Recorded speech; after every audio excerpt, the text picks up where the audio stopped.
بسم اللہ الرحمن الرحیم۔ ان آیات کا تعلق جشن عقد بی بی فاطمہ اور مولا علی علیہ السلام سے بھی ہے اور ذی الحج کے ان 10 ایام سے بھی ہے جو شروع ہونے والے ہیں۔ ارشاد اقدس الہی ہے والفجر ولیال عشر، ایک فجر کی قسم اور 10 راتوں کی قسم۔ تفسیر قمی میں صادق آل محمد کی حدیث موجود ہے کہ 10 راتیں ذی الحج کی 10 راتیں ہیں، اگرچہ اس کی ایک اور تعویل محرم کی 10 راتیں بھی ہیں، اور عین ممکن ہے کہ دونوں تفاسیر یا دونوں تعویل اپنے مقام پر درست ہوں، لیکن جو حدیث میں ہے تفسیر قمی میں وہ یہ ہے کہ ذی الحج کی وہ 10 راتیں جو کہ امام ابو ابراہیم موسیٰ بن جعفر الکاظم علیہ السلام نے ارشاد فرمایا ہے کہ اللہ سبحانہ و تعالیٰ کو کوئی عمل صالح ذی الحج کی 10 راتوں سے زیادہ محبوب نہیں ہے۔ یعنی آپ کوئی عمل صالح انجام دیں جو ذی الحج کی 10 راتوں میں انجام دیں، وہ سب سے زیادہ محبوب ہے اللہ سبحانہ و تعالیٰ کو، بجائے اس کے کہ باقی ایام میں انجام دیں۔ اس کی خاص اہمیت ہے، اور ان مومنین کے لیے کہ جو اس سال تمنا تو بڑی رکھتے تھے کہ حج پر جا سکے، لیکن آخر میں حالات کچھ ایسے بن گئے سعودی گورنمنٹ کے ریگولیشنز کے چینج ہونے کی وجہ سے کہ وہ حج پر نہیں جا سکے، اور بڑی ڈس اپوائنٹمنٹ ہوئی بہت سارے مومنین کو۔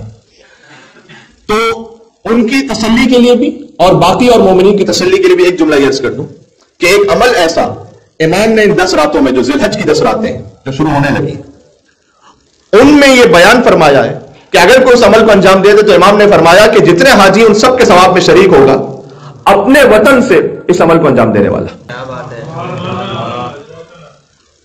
حج قبول ہی اس کا ہوتا ہے کہ جو ولایت کے ساتھ حج انجام دے، ورنہ تو امام معصوم کی حدیث کے مطابق بھیڑ بکریاں ہیں، چوپائے ہیں کہ جو وہاں حاجیوں کی صورت میں موجود ہے، اگر علی کی ولایت کے ساتھ ہے تو پھر حج مکمل ہے۔ اس پر بات واضح ہو رہی ہے، اور بلکہ حج پہ جب جاتے ہیں تو حاجی طواف بھی کرتے ہیں، صحیح بھی کرتے ہیں۔ تو خود آج جو جشن ہے اس جشن کی مناسبت سے جملہ کہتا ہوں کہ بی بی کے مہر میں ہے پوری زمین، یہ امام نے فرمایا۔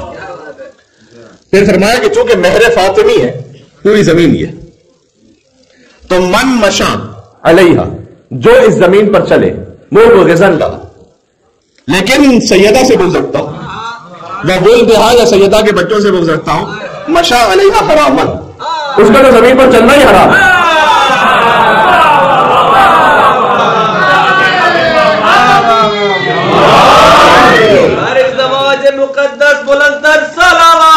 اللہم صلی علی محمد وعلی محمد۔ اعلان تقوم الساعہ، امام نے فرمایا، اور یہ بات ہے قیامت تک کے لیے، قیامت تک کے لیے جو زمین پر چلے لیکن سیدہ سے بغض رکھتا ہو اس کا زمین پر چلنا حرام ہے۔ مجھ سے نہ پوچھئے گا کہ کیوں، یہ امام نے فرمایا ہے، یہ کسی شاعر کی شاعری میں نے نہیں پڑھی، کسی خطیب کی خطابت نہیں پڑھی، یہ امام کی روایت پڑھی ہے میں نے۔ اب اس کا مطلب ہے کہ جو سیدہ سے بغض رکھتے ہوئے یا ان کی آل سے کو بغض رکھتے ہوئے حج پر بھی چلا جائے تو وہ سمجھ رہا ہے کہ وہ طواف کر رہا ہے، جو زمین پر چل رہا ہے وہ حرام کر رہا ہے، وہ اگر بغض سیدہ کے ساتھ ہے تو صحیح میں جو چل رہا ہے نا زمین پر، اگر بغض کے ساتھ ہے تو اس کا چلنا زمین پر حرام۔ اعلان تقوم الساعہ، اس کی مثال بڑی واضح ہے کیونکہ زمین سیدہ کے مہر میں، یعنی اس کا مطلب ہے کہ ان کی ذاتی ملکیت ہے، تو جب ذاتی ملکیت، آپ کی جو ذاتی ملکیت ہو اس پر میں آ کر نماز بھی پڑھنے لگوں آپ کی اجازت کے بغیر، تو نماز غصبی کہلائے کہ وہ عبادت نہیں ہو رہی، وہ حرام ہو رہا ہے۔ تو جیسے ذاتی پراپرٹی کی بات واضح سمجھ میں آ جاتی ہے نا کہ میں آپ کے گھر پہ آپ کی اجازت کے بغیر نماز بھی نہیں پڑھ سکتا، وضو بھی نہیں کر سکتا جب تک آپ کی اجازت نہ ہو، تو جب تک سیدہ کونین کا اگر وہ بغض رکھ کے زمین پر وہ کام کرو تو زمین ہے ملک سیدہ کونین سلام اللہ علیہ، لہذا اس کا چلنا حرام ہے۔ تو والفجر ولیال عشر، ایک تو یہ 10 راتیں ذی الحج کی 10 راتیں، دوسرا یہ کہ اس جشن سے متعلق ان آیات کا ربط کیسے بنتا ہے وہ بھی میں آپ کی خدمت میں عرض کر دیتا ہوں۔ تفسیر برہان کی روایت ہے بڑی لطیف، یہ جو قسم ہے نا، فجر کی قسم، 10 راتوں کی قسم، والفجر ولیال عشر والشفع والوتر، آڈ اینڈ ایون کی قسم، جفت اور طاق کی، واللیل اذا یسر، اور ایک رات کی قسم جو گزر رہی ہے، الفی ذالک قسم الذی ہجر، کیا ان قسموں میں صاحبان شعور کے لیے کوئی نشانی ہے یا نہیں ہے؟ ایک اس کا ظاہر ہے، باطن کیا ہے؟ باطن وہ ہے کہ جو امام نے فرمایا، میں نے عرض کیا ہے بار بار، کسی بھی آیت کا باطن ہم اپنے مزاج کے مطابق نہیں نکال سکتے، جب تک کہ کلام اہل بیت نہ ہو. یہ بات ذہن میں رکھیے گا. یہاں ائمہ علیہ السلام کی قسم کھا رہا اللہ سبحانہ و تعالیٰ, اور اس خاص ترتیب سے ہے کہ اس ترتیب میں بھی ایک بڑا لطف ہے. امامت شروع ہے علی ابن ابی طالب سے, لیکن یہاں جو قسم شروع ہے وہ ہے حضرت مہدی سے. حضرت حجت سے قسم ہے, اور یہ قسم جاری رہتی ہے مولا علی علیہ السلام تک. غور کیجئے گا. والفجر, امام نے کہا هو القائم المہدی, کہ حضرت حجت کی قسم, فجر سے مراد وہ ہے. ولیال عشر, اور 10 راتوں کی قسم. یہ 10 امام کون سے ہیں؟ اتنی لطیف تعبیر ہے. حضرت حجت سے پہلے جو امام ہے ان کا نام کیا ہے؟ امام حسن عسکری علیہ السلام. فرمایا من الحسن الی الحسن, اس حسن سے اس حسن تک 10 ائمہ کی قسم ہے. یہ امام کا کلام پڑھ رہا ہوں آپ کے سامنے میں. والفجر حضرت حجت کی قسم, پھر ولیال عشر. سلسلہ امامت میں 2 حسن ہیں, 4 سلسلہ اسمت کو دیکھیں تو 4 محمد ہیں, 4 علی, 2 حسن, حسین بھی ایک ہے, فاطمہ بھی ایک ہے. لہذا من الحسن الی الحسن, ایک حسن سے, حسن عسکری سے حسن مصطفیٰ تک ساری حجتوں کی قسم. اب بات کو نہ ضائع کیجیے گا جس جشن کے لیے آپ بیٹھے ہیں. والشفع, 2 برابر کی ہستیوں کی قسم.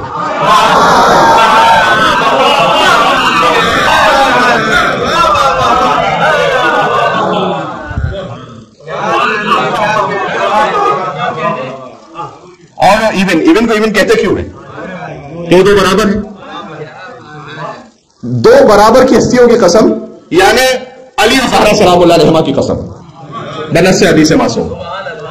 سبحان اللہ. حضرت حجت کی قسم, حسن سے حسن تک کی قسم, پھر علی و زہرا کی قسم, والشفع والوتر, اور ایک تنہا کی قسم.